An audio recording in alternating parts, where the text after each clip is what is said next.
नमस्कार. माझे नाव पल्लवी माधव पडवळ आणि माझ्या कवितेचं नाव आहे शेवटची भेट. ती भेट शेवटची ठरेल याचा मला पुसटसा अंदाज देखील नव्हता. ती भेट शेवटची ठरेल याचा मला पुसटसा अंदाज देखील नव्हता.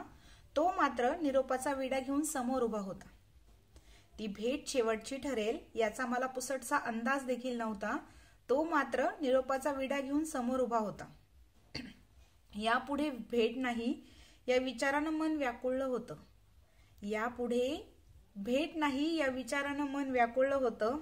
पण त्यालाही तेव्हा जबाबदारीच्या ओझ्यानं घेरलं होतं. त्याचं असं अचानक गायब होणं मनाला अजिबात रुचलं नाही. त्याचं असं अचानक गायब होणं मनाला अजिबात रुचलं नाही. न सांगता असं निरोप घेणं मलाही पटलं नाही. थोड्याच काळच्या त्या गोड आठवणी मनातून पुसता पुसत नाहीत. थोड्याच काळच्या त्या गोड आठवणी मनातून पुसता पुसत नाही. तुमचा संपत आला असेल हो डिसेंबर, माझा अजून सप्टेंबर संपला नाही. धन्यवाद.